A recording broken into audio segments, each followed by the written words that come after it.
Meu pai chamou minha carreira de imunda e me tirou da herança da família. Então, eu sou Audrey Maxwell, 28 anos, e construí minha reputação como uma das tatuadoras mais procuradas de Boston. Meu pai, CEO da Maxwell Fine Furniture, nunca entendeu por que troquei o legado de 3 gerações da família pelo que ele chamava de profissão suja. Há 3 anos, ele me removeu do mundo durante um jantar que nunca vou esquecer. A fortuna da família estava oficialmente fora do meu alcance. Então, no mês passado, meu telefone tocou. Era papai, perguntando se eu poderia emprestar $230 mil para ele depois que meu irmão quase faliu nosso negócio familiar. A ironia não passou despercebida. Me digam de onde vocês estão assistindo, apertem o botão de curtir e se inscrevam para me acompanhar nesta jornada maluca. Crescer como uma Maxwell significava viver com certas expectativas. A Maxwell Fine Furniture não era apenas um negócio. Era nossa identidade, nosso legado, nosso futuro. Fundada pelo meu avô Thomas Maxwell em 1952. A empresa se especializava em móveis artesanais de alta qualidade que adornavam as casas da elite da Nova Inglaterra.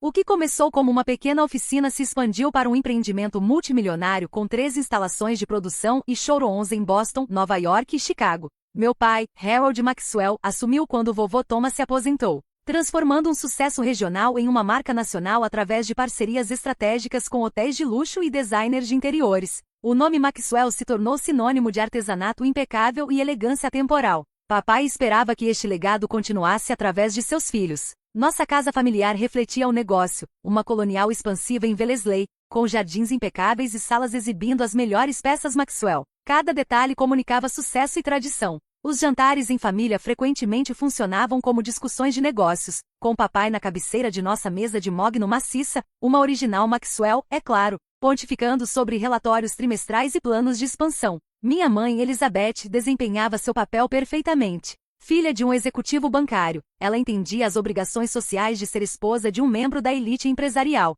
Ela organizava galas de caridade, participava de conselhos de museus e mantinha nossa posição social familiar. Embora calorosa e amorosa em momentos privados, ela se curvava ao papai em todos os assuntos importantes. Seu pai sabe melhor se tornou seu mantra sempre que eu questionava o status quo. Depois havia meu irmão, Andrew, 3 anos mais velho que eu e o sucessor óbvio do papai. Desde a infância, Andrew seguia papai pela fábrica, aprendendo o negócio desde o início. No ensino médio, ele participava de reuniões do conselho. Na faculdade, tinha seu próprio escritório na sede. Andrew abraçava seu status de filho dourado, frequentemente me lembrando de minha posição secundária na hierarquia familiar. O negócio só precisa de um herdeiro, ele dizia presunçosamente quando éramos adolescentes. E nunca vai ser você. Minhas primeiras memórias envolviam arte. Enquanto Andrew seguia papai pelo chão da fábrica, eu me escondia em cantos com cadernos de desenho, desenhando tudo que via. Eu amava os veios ricos das madeiras de nogueira e cerejeira, a precisão das ferramentas do artesão, a transformação de materiais brutos em objetos belos.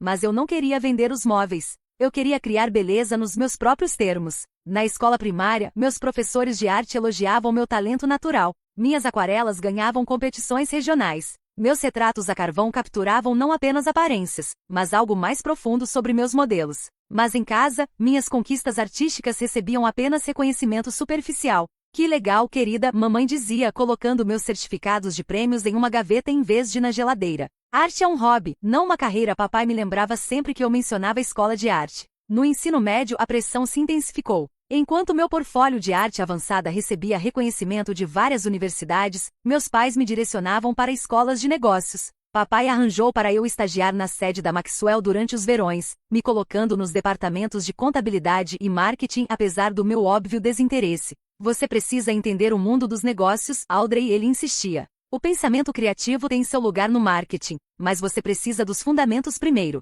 para apaziguá-los.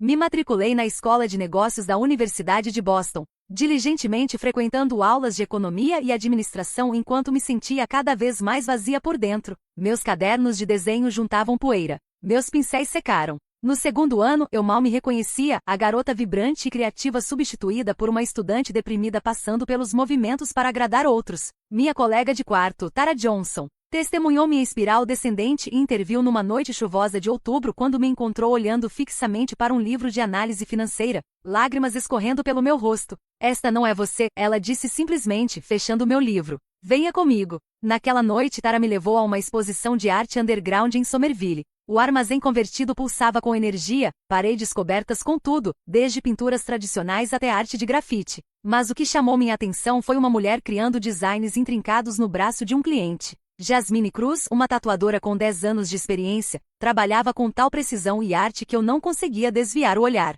É como pintar, Jasmine explicou quando me aproximei dela mais tarde, mas mais íntimo. A tela tem pulso, uma história. Cada peça significa algo. Saí daquela noite com o cartão de visita da Jasmine e algo que havia perdido, inspiração. No dia seguinte, adicionei uma aula de arte à minha grade. No final do semestre, estava secretamente fazendo 2. Minhas notas nos cursos de negócios despencaram conforme minha paixão pela arte se reacendeu. E nos fins de semana comecei a visitar o estúdio da Jasmine, observando, fazendo perguntas, aprendendo. Pela primeira vez em anos me senti viva. Mas eu sabia que uma tempestade estava se formando. O caminho que eu queria me colocaria diretamente em conflito com tudo que minha família acreditava sobre sucesso, respeitabilidade e o legado Maxwell. O confronto que eu temia veio durante as férias de primavera do meu 3º ano. Decidi ficar em Boston em vez de voltar para casa, usando a desculpa de estudar enquanto na verdade passava tempo no estúdio da Jasmine. Meu plano descarrilhou quando papai fez uma visita surpresa ao meu apartamento.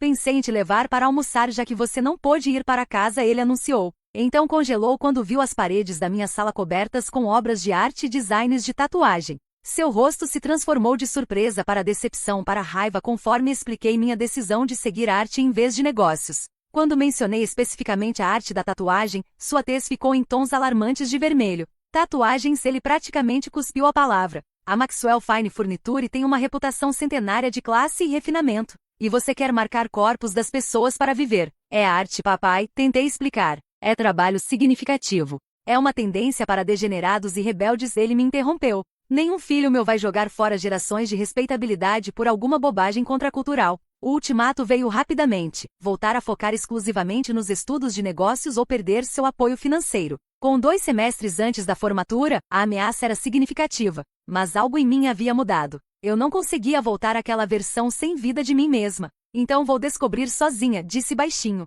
Fiel à sua palavra, papai me cortou completamente. Meus pagamentos de mensalidade pararam. Meu cartão de crédito foi cancelado. Até meu plano de celular, ainda na conta da família, foi cancelado em poucos dias. Os meses seguintes testaram tudo em mim. Me mudei do meu apartamento confortável perto do campus para um quarto minúsculo numa casa dividida com outros 4 estudantes. Consegui um emprego servindo mesas num café perto do prédio de arte e outro estocando prateleiras num supermercado nos fins de semana. Pedi ajuda financeira de emergência e fiz empréstimos estudantis adicionais. Durante tudo isso, minha determinação só se fortaleceu. Mudei oficialmente meu curso para Belas Artes, focando em desenho e pintura. Entre aulas, trabalho e sono, continuei visitando o estúdio da Jasmine, absorvendo tudo sobre a arte da tatuagem. Minha professora de arte, Diana Wilson, se tornou outra apoiadora crucial, reconhecendo tanto meu talento quanto minha luta. Ela me conectou com oportunidades pagas para criar ilustrações para publicações universitárias e ocasionalmente desenhar logos para negócios locais.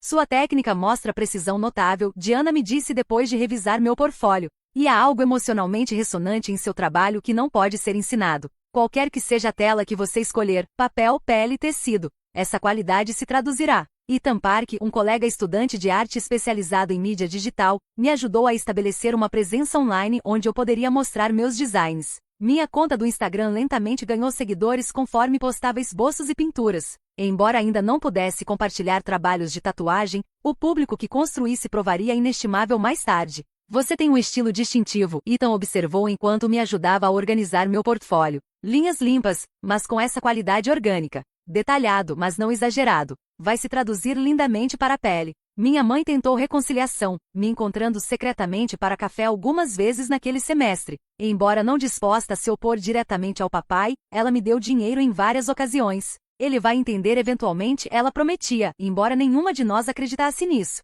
Você sempre foi teimosa, igualzinha a ele. A resposta do Andrew se provou menos compassiva. Durante um encontro casual num restaurante onde eu estava trabalhando, ele fez questão de que eu ouvisse ele contando aos amigos sobre minha fase rebelde. Ela sempre precisou de atenção, ele disse alto. Papai acha que ela vai voltar implorando para se juntar ao negócio da família em 1 ano. Apesar desses desafios, o dia da formatura chegou com um senso de triunfo. Embora meus pais tenham comparecido à cerimônia, a tensão era palpável. Papai apertou minha mão formalmente em vez de oferecer os abraços que vi outros pais dando aos filhos. Mamãe me abraçou rapidamente, sussurrando parabéns enquanto olhava nervosamente para papai. Minha verdadeira celebração veio depois numa pequena festa que Jasmine organizou em seu estúdio. Cercada por novos amigos que entendiam minha paixão, anunciei meu próximo passo. Jasmine havia concordado em me aceitar como aprendiz. O aprendizado pagava mal para sobreviver, mas a educação se provou inestimável. A reputação da Jasmine significava exposição a clientes e estilos diversos. Aprendi não apenas técnica, mas os aspectos emocionais do trabalho. Como deixar clientes confortáveis, como traduzir suas histórias em arte, como criar peças que honrassem suas experiências. Minha primeira tatuagem solo, uma pequena flor de lótus numa sobrevivente de câncer de mama, me ensinou o poder curativo desta forma de arte. Carol, 56 anos, queria algo bonito sobre sua cicatriz de mastectomia. Toda vez que me olho no espelho, vejo doença, ela explicou durante nossa consulta. Quero ver renascimento em vez disso. Quando a peça estava completa, Carol ficou diante do espelho e chorou. Agora posso encarar meu reflexo novamente, ela disse, me abraçando apertado. A palavra se espalhou sobre meu trabalho com sobreviventes. Mais clientes vieram buscando tatuagens para reivindicar corpos após trauma, doença ou perda. Enquanto alguns artistas perseguiam designs da moda ou clientes famosos, encontrei meu nicho na arte transformadora e curativa. As redes sociais amplificaram meu alcance. Meus seguidores no Instagram cresceram de centenas para milhares conforme clientes compartilhavam suas experiências. Uma matéria numa revista regional de tatuagem trouxe mais reconhecimento. Em 18 meses após a formatura, eu tinha uma lista de espera de 3 meses e havia dobrado minhas taxas iniciais. Durante este período de crescente sucesso profissional, as conexões familiares murcharam. Reuniões de feriado se tornaram exercícios de silêncio desconfortável ou comentários pontiagudos. Papai nunca mencionou diretamente minha carreira, se referindo vagamente à minha situação atual. Andrew fazia comentários mal disfarçados sobre carreiras reais e lealdade familiar. Só ocasionalmente, através dos comentários cuidadosos da mamãe, eu vislumbrava problemas se formando na Maxwell Fine Furniture. Dicas sobre condições desafiadoras do mercado e estratégias inovadoras mas não comprovadas do Andrew sugeriam que nem tudo estava bem com o negócio familiar. O contraste entre minha carreira crescente e a desaprovação da família criou uma dissonância dolorosa. Eu estava encontrando minha voz profissionalmente enquanto era silenciada pessoalmente. Algo eventualmente teria que ceder. O ponto de ruptura veio durante o que deveria ter sido uma celebração, meu 25º aniversário. Mamãe me convenceu a comparecer a um jantar em família em casa, sugerindo que papai havia amolecido e poderia estar pronto para a reconciliação. Cheguei esperançosa, trazendo fotos do portfólio dos meus melhores trabalhos para compartilhar se a oportunidade surgisse. A noite começou estranha, mas cordialmente. Mamãe havia preparado minhas comidas favoritas. Até Andrew conseguiu manter conversa civil sobre tópicos neutros como a temporada do Red Sox e o clima normalmente quente. A fachada rachou quando papai mencionou que estava atualizando seu testamento e planejamento sucessório. O fundo da família precisa proteger os interesses do negócio, ele disse, olhando diretamente para mim. Tomei algumas decisões sobre o futuro da Maxwell Fine Furniture. Assenti, não esperando nada. O que veio a seguir ainda me surpreendeu. Removi você como beneficiária, ele continuou com naturalidade, como se discutindo uma pequena mudança de horário. Andrew herdará controle total da empresa e a maioria de nossos bens pessoais. Embora eu essencialmente tivesse antecipado esse resultado, ouvir isso declarado tão friamente no que supostamente era meu jantar de aniversário foi como um golpe físico. Você escolheu um caminho que contradiz tudo pelo qual esta família defende, papai continuou, se animando com o assunto. Esta fase de tatuagem não é uma fase, interrompi. É minha carreira. Uma bem-sucedida. A expressão do papai endureceu. Desenhar figuras na pele das pessoas não é uma carreira. É uma indulgência suja que atende aos piores impulsos das pessoas em direção à autodesfiguração permanente. Harold, mamãe advertiu, talvez isto não seja. Não, Elizabeth. Ela precisa entender as consequências de suas escolhas. A voz do papai se elevou conforme décadas de valores tradicionais encontraram expressão. O nome Maxwell representa algo nesta comunidade. Criamos objetos bonitos que realçam lares que famílias passam através de gerações. Não marcamos pessoas como gado ou encorajamos esta cultura exibicionista onde todos precisam exibir seus sentimentos na pele. Seu rosto havia avermelhado, veias visíveis nas têmporas. Este negócio de tatuagem é sujo moral e literalmente, agulhas e sangue. E Deus sabe que doenças. Não é assim que os estúdios modernos de tatuagem. Tentei explicar, mas ele me atropelou. Você decepcionou esta família, jogou fora vantagens que outros matariam para ter, e para quê? Para ser parte de alguma multidão alternativa? Para se rebelar contra tradições que construíram tudo de que você se beneficiou. Andrew sentou silenciosamente, um leve sorriso brincando nos cantos da boca enquanto assistia a cena se desenrolar. Mamãe olhava para seu prato, mãos tremendo ligeiramente. Então é isso? Perguntei quando papai finalmente pausou para respirar. 25 anos como sua filha apagados porque escolhi um caminho diferente? Você se apagou desta família quando rejeitou nossos valores, papai respondeu friamente. Andrew continuará o legado Maxwell. Você se tornou irrelevante para ele. O quarto ficou silencioso. Mamãe enxugou lágrimas com o guardanapo. Andrew examinou suas unhas com casualidade exagerada. E algo dentro de mim finalmente misericordiosamente se libertou. Levantei lentamente, dignidade se reunindo ao meu redor como armadura. Obrigada por esclarecer nossa posição. Não vou desperdiçar mais tempo seu ou meu fingindo que podemos reconciliar suas expectativas com minha realidade. Virei para minha mãe. Eu te amo, mamãe. Você sabe como me encontrar se quiser. Para Andrew, parabéns pela sua herança. Espero que você entenda seu verdadeiro valor antes que seja tarde demais. E finalmente para meu pai. Tenho orgulho do trabalho que faço. Ajudo pessoas a curar, celebrar e se transformar. Meus clientes confiam em mim com suas histórias e seus corpos. Não há nada sujo nisso. Saí sem olhar para trás, o som da porta da frente se fechando atrás de mim com uma finalidade terrível. A viagem de volta ao meu apartamento passou num borrão de lágrimas e luto. Não pelo dinheiro, eu já havia aceitado essa perda, mas pelos relacionamentos familiares que agora pareciam permanentemente cortados. Havia me agarrado a uma esperança infantil de que eventualmente eles viriam meu sucesso e reconheceriam a legitimidade do meu caminho. Essa fantasia morreu naquela noite. As semanas seguintes trouxeram um período oco de luto.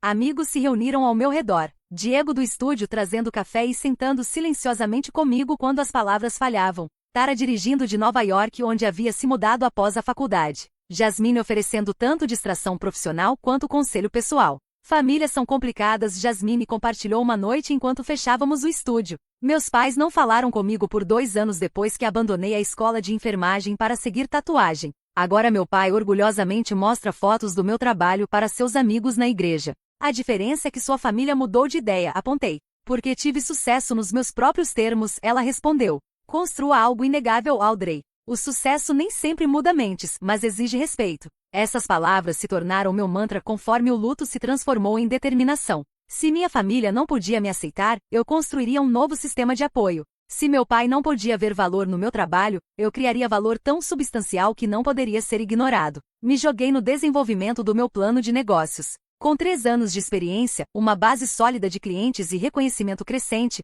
o tempo parecia certo para abrir meu próprio estúdio. Pesquisei localizações, custos de equipamentos, requisitos de licenciamento e estratégias de marketing. Consultei outros donos de estúdios sobre suas jornadas. Os números pareciam assustadores, mas não impossíveis. Minhas economias cobririam talvez 1/3 dos custos iniciais. Empréstimos bancários tradicionais se provaram desafiadores. Apesar da minha reputação crescente, estúdios de tatuagem ainda eram registrados como investimentos de alto risco para credores conservadores. Finalmente, uma associação de pequenos negócios especializada em empreendimentos criativos ofereceu termos que eu podia aceitar. Com a aprovação do empréstimo em mãos, consegui um espaço no nível da rua em Cambridge, perto o suficiente para se beneficiar da população estudantil, mas situado entre negócios estabelecidos que emprestavam legitimidade. 3 meses depois de ser retirada do testamento, assinei um contrato de locação no espaço que se tornaria a Inked Narratives. O nome refletia minha abordagem à arte da tatuagem. Não apenas designs, mas histórias tornadas visíveis.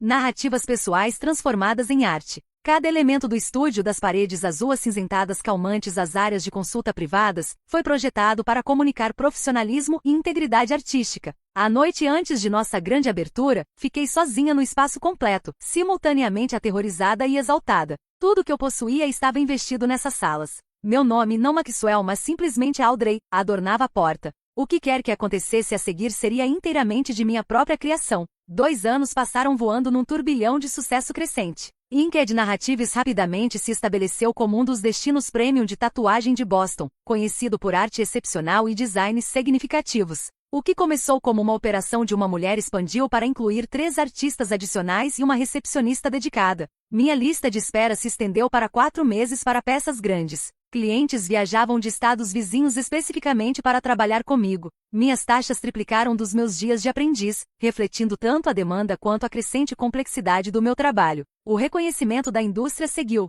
Meus designs apareceram em revistas nacionais de tatuagem. Ganhei prêmios em convenções regionais pelo melhor trabalho em preto e cinza e uso mais inovador de espaço negativo. Convites chegaram para ser artista convidada em estúdios em Nova York, Chicago e Los Angeles. As redes sociais amplificaram meu alcance ainda mais. Meus seguidores no Instagram excederam 100 mil, atraídos pelas histórias por trás de cada peça tanto quanto pela arte em si. Comecei a hospedar transmissões ao vivo mensais discutindo técnica e as dimensões emocionais da arte da tatuagem. Desenvolvi uma reputação particular para trabalho de transformação, cobrindo cicatrizes, criando peças memoriais que honravam entes queridos perdidos, e desenhando tatuagens que ajudavam pessoas a reivindicar seus corpos após trauma ou grandes mudanças de vida. Esses projetos trouxeram a satisfação mais profunda, transformando experiências dolorosas em beleza e significado. Lisa, uma sobrevivente de violência doméstica de 32 anos, veio até mim querendo cobrir as queimaduras que seu ex-marido havia infligido em seus ombros.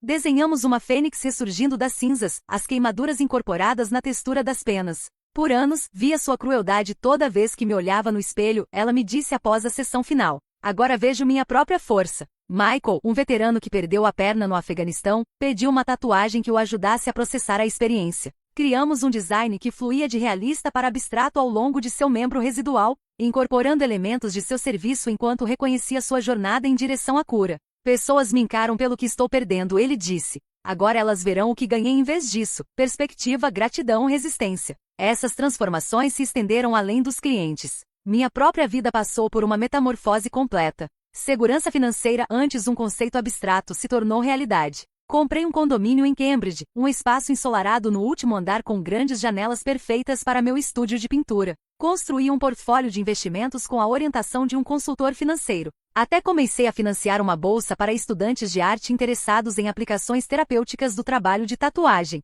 Minha vida pessoal floresceu ao lado do sucesso profissional. Desenvolvi amizades profundas com colegas artistas e empreendedores que entendiam os desafios de construir algo do nada. Namorei ocasionalmente, embora as demandas de crescer um negócio deixassem tempo limitado para relacionamentos sérios. Minha família escolhida expandiu para incluir pessoas que apoiavam meu eu autêntico. Diego, antes apenas um colega, se tornou meu amigo mais próximo e eventual parceiro de negócios, trazendo sua expertise em tatuagem japonesa tradicional para complementar meu estilo. Tara visitava regularmente de Nova York, comemorando cada marco. Jasmine permaneceu uma mentora, agora mais como uma irmã mais velha do que professora. A terapia me ajudou a processar o afastamento familiar e estabelecer padrões mais saudáveis. Aprendi a reconhecer como minha educação havia moldado certas tendências perfeccionistas e medos de inadequação. Trabalhei através do luto de perder conexões familiares enquanto celebrava a liberdade de definir sucesso nos meus próprios termos. O contato com minha família biológica diminuiu para almoços ocasionais com mamãe em restaurantes longe tanto da casa familiar quanto do meu estúdio. Esses encontros tinham uma qualidade agridoce, seu interesse genuíno na minha vida temperado por sua falta de vontade de desafiar as decisões do papai. Ele pergunta sobre você às vezes, ela mencionou durante um desses almoços. Do seu jeito, acho que sente sua falta. Mas não o suficiente para me ligar ele mesmo, observei sem amargura, simplesmente declarando um fato. Você conhece seu pai. Orgulho é sua maior força e maior fraqueza. Dessas conversas cuidadosas, obtive fragmentos de informação sobre o negócio familiar. As vendas haviam se estabilizado e depois declinado ligeiramente. Andrew havia implementado planos de expansão agressivos apesar dos instintos mais conservadores do papai. Eles haviam aberto novos showrooms em mercados que não estavam performando conforme projetado. Senti pontadas ocasionais de preocupação pelo legado familiar, rapidamente substituídas pelo lembrete de que havia sido considerada irrelevante para esse legado. Minha energia pertencia à construção do meu próprio. A vida se estabeleceu numa nova normalidade, ocupada, gratificante, ocasionalmente exaustiva, mas autenticamente minha. A dor da rejeição familiar desbotou de aguda para crônica, uma dor de fundo que inflamava ocasionalmente mas não dominava mais minha paisagem emocional. Então veio a ligação que mudaria tudo novamente. O número apareceu como chamada desconhecida numa tarde de terça-feira entre consultas de clientes. Quase deixei ir para o correio de voz, mas algum instinto me levou a atender. Audrey Maxwell. Ainda usava meu nome de família profissionalmente, uma pequena conexão que havia mantido apesar de tudo. Um momento de silêncio. Então, Audrey, é seu pai. Sua voz, tão familiar mas estranha após 3 anos de ausência, enviou um choque através de mim. Entrei no meu escritório privado, fechando a porta. Papai? Está tudo bem? A mamãe está? Sua mãe está bem, ele interrompeu. Todo mundo está bem. Bem, nem tudo está bem, na verdade. É por isso que estou ligando. A estranheza no tom dele me surpreendeu.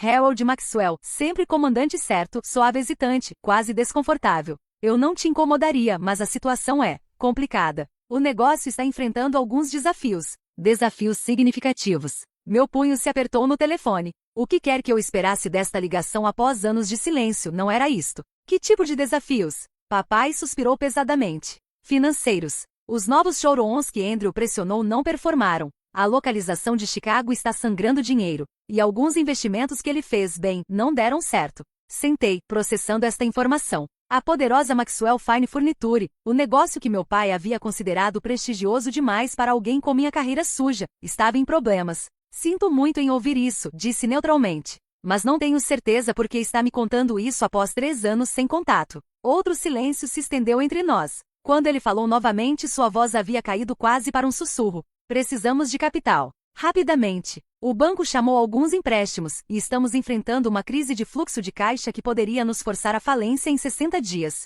E Andrew não pode resolver este problema? Não consegui manter a ironia da minha voz. As decisões do Andrew criaram este problema, papai admitiu, um reconhecimento que deve ter lhe custado caro. Ele assumiu riscos que aconselhei contra, fez compromissos baseados em projeções excessivamente otimistas. E agora? E agora você precisa de dinheiro? Terminei por ele. Sim. A palavra pareceu fisicamente dolorosa para ele pronunciar. 230 mil dólares preencheria a lacuna até que os pedidos sazonais cheguem completamente. Pagaríamos de volta com juros, é claro. O valor me atordoou. Embora meu negócio fosse bem sucedido, essa quantia representava a maior parte das minhas economias pessoais e portfólio de investimentos. É uma quantia significativa, papai. Eu sei. Sua voz se fortaleceu ligeiramente. Sua mãe mencionou que seu negócio está indo bem. Ela me mostrou um artigo sobre seu trabalho em alguma revista. Nenhum reconhecimento do meu sucesso. Nenhum parabéns. Apenas a sugestão implícita de que já que eu tinha dinheiro, deveria dá-lo a eles. Vou precisar pensar sobre isso, disse cuidadosamente. E gostaria de entender exatamente o que está acontecendo com o negócio antes de tomar qualquer decisão. O alívio do papai por não ter sido imediatamente rejeitado deu lugar à defensividade. Não precisamos que você examine nossos livros ou questione a liderança do Andrew. Só precisamos de um empréstimo de curto prazo para superar a situação. O padrão familiar antigo. Papai ditando termos, esperando compliance sem transparência. Algumas coisas não haviam mudado. Essas seriam minhas condições, declarei firmemente. Transparência financeira completa e envolvimento no plano de recuperação. Caso contrário, seria melhor investir meu dinheiro em outro lugar. Este é o legado da sua família em jogo, ele me lembrou rispidamente. Um legado do qual me disseram que não fazia parte e rebati. Lembra do jantar de aniversário, papai? Quando você chamou minha carreira de suja e me cortou do testamento. Quando disse que havia me tornado irrelevante ao legado Maxwell. Silêncio novamente. Eu quase podia vê-lo lutando entre orgulho e necessidade. Coisas foram ditas com raiva, ele finalmente ofereceu, não exatamente um pedido de desculpas. Sim, foram. E agora você está me pedindo quase $250 mil sem nem mesmo reconhecer essa história. Diego bateu gentilmente na porta do meu escritório, sinalizando que meu próximo cliente havia chegado. Preciso voltar ao trabalho, disse. Vou considerar seu pedido, mas precisarei me encontrar com você, mamãe e Andrew pessoalmente, revisar a situação financeira e entender exatamente o que aconteceu e qual é o plano daqui para frente. Isso não é negociável. Mais silêncio então, tudo bem. Quando você pode vir ao escritório? Não acho que seu escritório seja o cenário certo. Vamos nos encontrar em terreno neutro. Há uma sala de conferência no escritório do meu consultor financeiro que podemos usar. Após marcar um horário para mais tarde naquela semana, encerrei a ligação e sentei imóvel, tentando processar o que havia acabado de acontecer. 3 anos de silêncio quebrados não por pedido de desculpas ou reconciliação, mas por um pedido financeiro. Naquela noite, convoquei uma reunião de emergência com meus confidentes mais próximos, Diego Tara via chat de vídeo, e minha consultora financeira, Karen Lewis. Sobre comida para a viagem na minha sala, expus a situação. Você pode pagar isso? Diego perguntou imediatamente, sempre prático. Karen revisou minha posição financeira. Você poderia, tecnicamente. Entre suas economias e investimentos, você tem cerca de $300 mil em ativos líquidos ou quase líquidos, mas deixaria você com uma reserva mínima para seu negócio ou emergências pessoais. A questão não é apenas se você pode, mas se deveria, Tara acrescentou. Essas pessoas te deserdaram, Audrey. Chamaram seu trabalho de sujo, te cortaram do testamento, e agora querem seu dinheiro. Não é tão simples, suspirei. Sim, há mágoa e história, mas ainda é minha família. E não são apenas papai e Andrew. É também mamãe que está presa no meio. Além de dezenas de funcionários que dependem da Maxwell para sua subsistência. E um valor menor? Diego sugeriu. O suficiente para mostrar boa fé mas não drenar seus recursos? Ou termos rigorosos de empréstimo? Karen propôs. Se você fizer isso, trate como uma transação comercial. Documentação formal, taxas de juros, cronograma de pagamento, talvez até garantia. Discutimos opções até tarde da noite. Pela manhã, havia tomado minha decisão. Me encontraria com minha família, mas precisava de mais informações antes de comprometer qualquer recurso. O peso emocional desta escolha demandava consideração cuidadosa. O encontro me colocaria cara a cara com meu pai e irmão pela primeira vez em 3 anos. O que quer que acontecesse a seguir exigiria toda a força e clareza que havia construído durante nossa separação. O escritório da Karen forneceu a neutralidade profissional que eu precisava para este encontro, localizado no arranha-céu do centro com vistas do Porto de Boston. Sua elegante sala de conferência com mesa polida e cadeiras ergonômicas estabeleceu uma atmosfera de negócios em vez de familiar. Cheguei 30 minutos mais cedo para revisar documentos com Karen e acalmar meus nervos.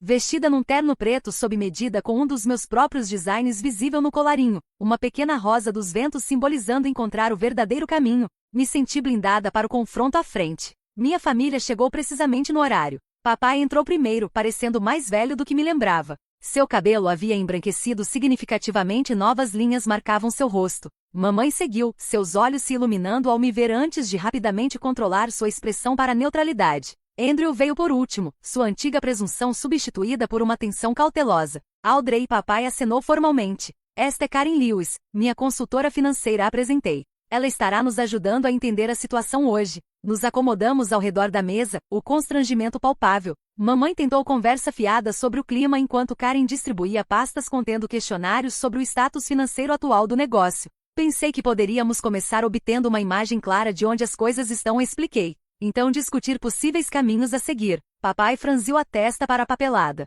Disse a situação no telefone. Precisamos de um empréstimo ponte até os carregamentos de outono. Com todo o respeito, Sr. Maxwell, Karen interveio suavemente, qualquer arranjo financeiro desta magnitude requer due diligência adequada. Audrey está abordando isso profissionalmente, como tenho certeza que pode apreciar. Andrew zombou baixinho. Tatuadora profissional. Ainda soa como um oxímoro. Andrew, mamãe advertiu. O quê? Estamos aqui implorando dinheiro de alguém que desenha em pessoas para viver. É humilhante. Mais humilhante do que falir um negócio familiar de 3 gerações? Perguntei calmamente. Cor inundou o rosto do Andrew. Papai pigarreou desconfortavelmente. Vamos focar no assunto em questão, ele disse. O negócio precisa de capital. Audrey aparentemente tem capital. Somos família apesar de nossas diferenças. Isso deveria ser suficiente. Não é, declarei firmemente. Família não importou quando você me cortou do testamento. Família não importou durante 3 anos de silêncio. Então abordaremos isso como uma transação comercial com transparência e termos apropriados. Papai pareceu que poderia argumentar, então murcha ligeiramente. Tudo bem. O que você precisa saber? Nas próximas 2 horas, uma imagem mais clara emergiu.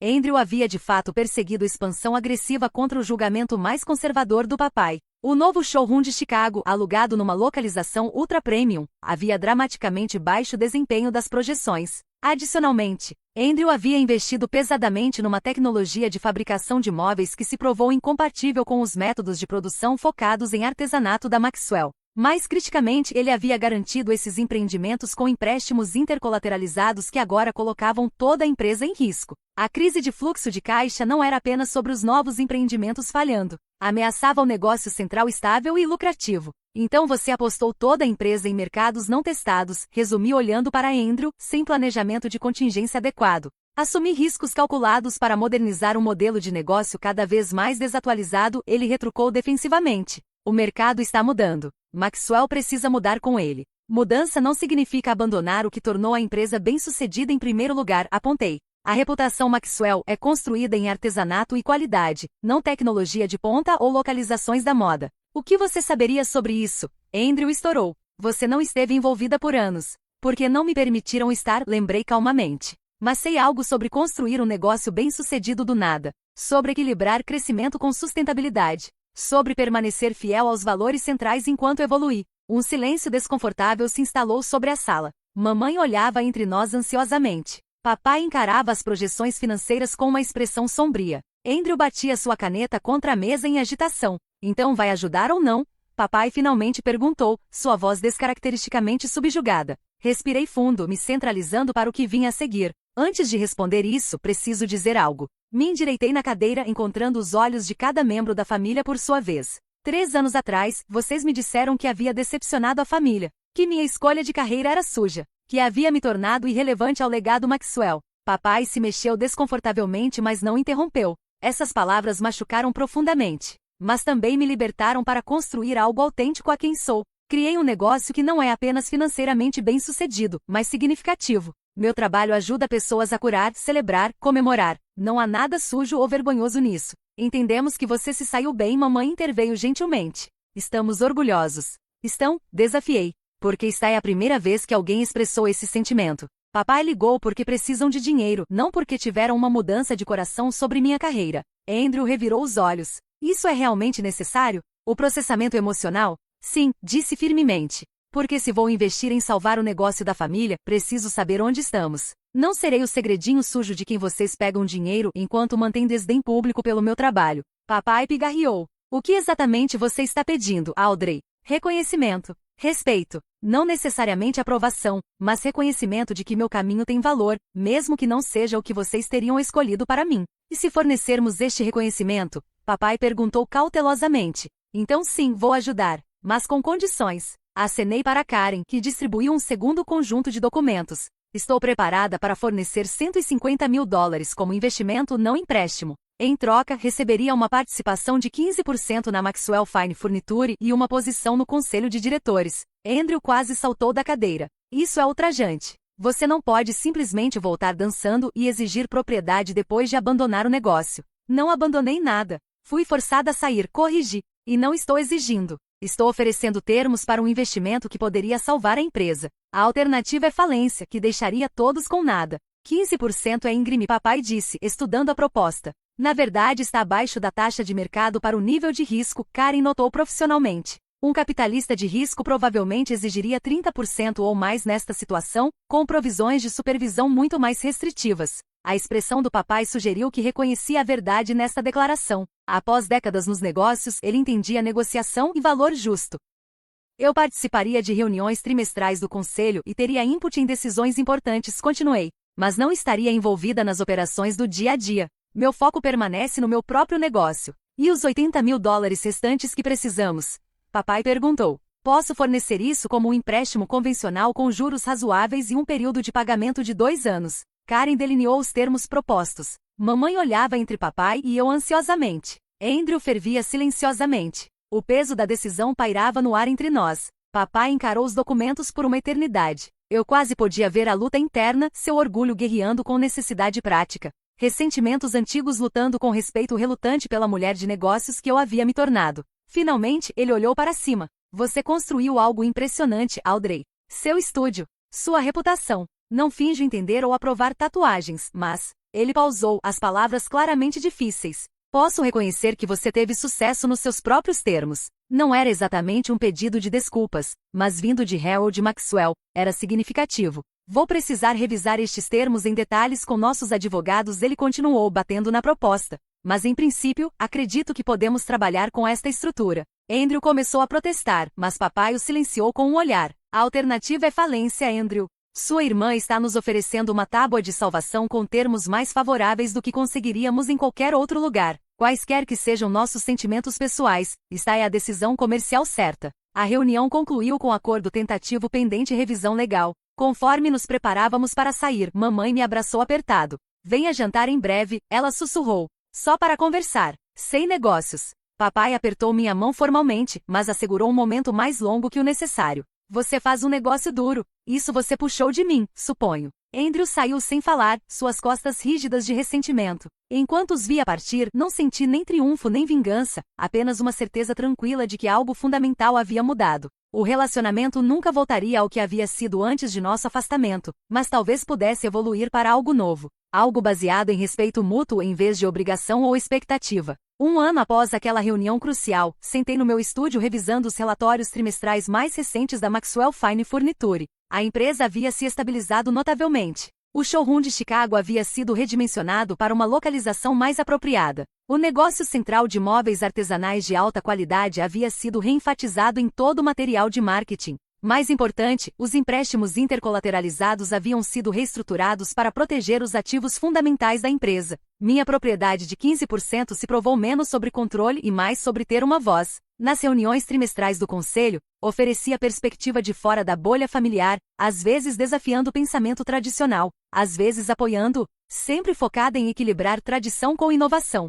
Papai havia gradualmente passado a valorizar meu input, particularmente sobre marketing para demografias mais jovens e desenvolvimento de uma presença online que mantinha o prestígio da marca. Embora nunca fosse ficar confortável com a cultura da tatuagem, havia parado de usar a palavra suja para descrever minha profissão. O ajuste do Andrew se provou mais desafiador. Inicialmente ressentido com meu envolvimento, mantinha uma distância profissional fria durante reuniões. Com o tempo, conforme o negócio se recuperava sob a estratégia modificada, sua hostilidade degela ligeiramente. Não éramos amigos ou mesmo irmãos amigáveis, mas havíamos alcançado uma detente baseada em interesse mútuo no sucesso da empresa. Meu relacionamento com mamãe floresceu mais significativamente. Nossos jantares mensais se tornaram semanais. Ela visitou meu estúdio pela primeira vez, inicialmente nervosa, mas cada vez mais interessada em entender meu trabalho. Ela até me apresentou às amigas sem desculpas ou explicações, simplesmente como minha filha Audrey, a artista. Inked Narratives continuou prosperando ao lado de meu envolvimento com Maxwell. Havíamos expandido para uma segunda localização em Portland, com Diego gerenciando aquele estúdio enquanto eu mantinha o flagship de Boston. Minha lista de espera se estendeu para 6 meses apesar de taxas mais altas.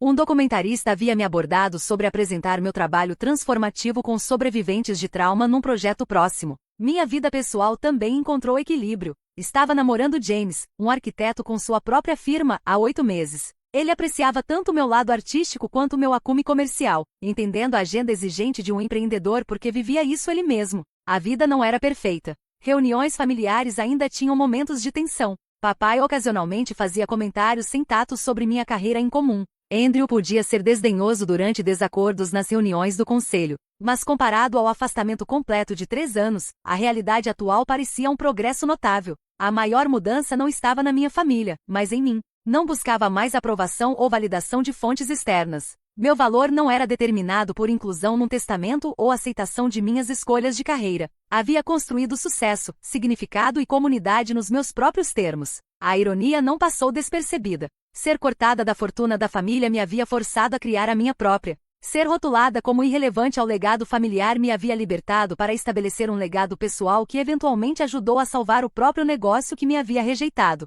A estranha simetria da vida continuava a me surpreender. As habilidades que me fizeram uma tatuadora bem-sucedida, ouvir profundamente os clientes, traduzir emoções complexas em linguagem visual, criar beleza da dor, se traduziram inesperadamente bem para ajudar a navegar dinâmicas de negócios familiares. Conforme fechei o relatório trimestral e me preparei para meu cliente da tarde, reflete sobre a jornada. De desistente da escola de negócios para dona de estúdio bem-sucedida. De filha deserdada para membro do conselho. De buscar validação externa para encontrar força interna. O caminho não havia sido reto ou fácil, mas havia sido autenticamente meu. E isso fez toda a diferença.